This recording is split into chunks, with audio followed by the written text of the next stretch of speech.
everybody. Welcome back to another episode of The Hard Truth. Thank you so much for watching. You guys are awesome, and I'm hoping that you're having an awesome week. In the last video, we talked about the findings of this study by Ronald and Stephen Holmes, whereas 47 mass murderers caused a total of 437 victims. Okay, there were 5 classifications of a mass murderer, and I decided to test the profile of the pseudo-commando. Why don't you grab a nice cup of coffee or a nice cup of tea as we begin our story.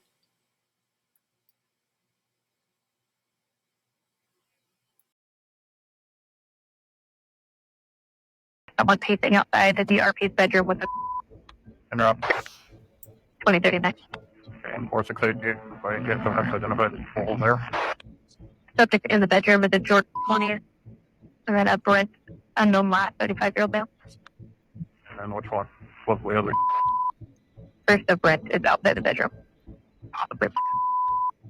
Then 47, clear the other call. Up to 24. 406. One male got out of the apartment. You way to contact anyone to get up there. Move the boys away from the building. Up. I'll call back. Clear through. Walking at the middle one. Finds that second person has got out. My partner's talking to him now. I'm trying to get exact location. 40 in the area. Red, black shirt. He's the one speaking with my partner. He's the one that got out. You're here, don't hear what we got. Come. 447, 406. Go ahead. They're staying with parking lot side towards the bay, and so they're not entirely sure which windows belong to that apartment. Copy was here repeat department. I believe they're describing it as being between the stairwell recovery. There is a 3-hour time difference between Indiana and Washington State. That means if MPD put out an APB for Kohberger on the download, it only took 3 hours and 44 minutes to square away Kopacka's apartment, find Kohberger's location using his phone pings, and for the first Indiana sheriff to catch up with Kohberger and his dad on the highway.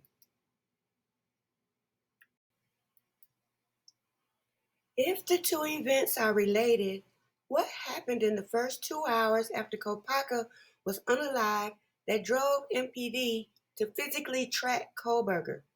We already know that Kohberger was already a suspect at this time because even the PCA states this, and we know it because they posted a picture of Brian Kohberger's car on December the 7th. Is it possible that they found some communication between Kohberger and Kopacka on Kopacka's phone after they went into his apartment? I'm not sure if we can ignore the fact that Brent and Brian lived so close to each other in Pennsylvania, and then they just happened to live so close together in Washington.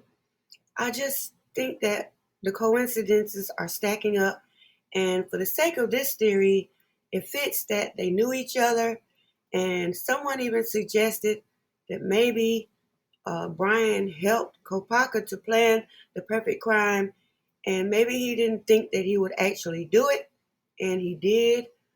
That's just something to think about. But at any rate, there's a very strong possibility that they did know each other, and if they did, that would explain how Brian ended up being arrested. And so let's just put a pin in that for a minute because I want to explore the possibility of Kopacka being pseudo-commando. I'm scared in the middle of a quiet Saturday morning. I heard blah. When I heard that one single shot, I kind of jumped back. Frankie Worth says he watched it all from his window, afraid he was going to be next. I saw my man's arms rise up in the sky. Then he dropped his arms back down, and I thought he was going to take a second shot. 40-year-old Andre Longmore took at least 3 more shots and fled.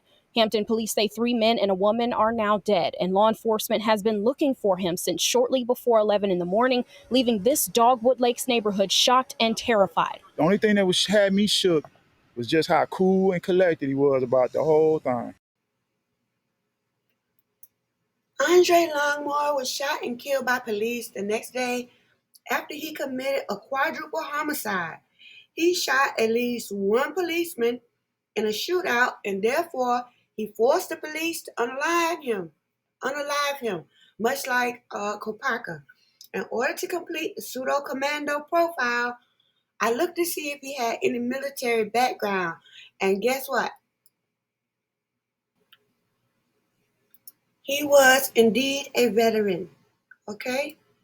Not only was Andre Lloyd Longmore a veteran, he was a sergeant in the Army, the U.S. Army. It says, throughout his 6 years of service, Sergeant Andre Lloyd Longmore served in various deployments and participated in the war in Iraq and Afghanistan. He earned numerous awards and commendations for his exceptional bravery and selflessness. Isn't that something? Both of these guys fit the profile for the pseudo-commando, but the big question is, could Brent Kopacka have been a culprit in the Idaho 4 crimes? I believe Brent Kopacka fits the profile of pseudo-commando. He had at least one gun and a machete in his apartment. He was also swatted and he has a military background. And so I'm thinking maybe something happened after he was swatted until they made a connection between him and Brian Koberger knowing each other. I'm not sure if Brian maybe knew about what he did, or maybe Brian participated with him. It's just a theory now, but there seems to be something going on between these two. All right. So what do you think about this one?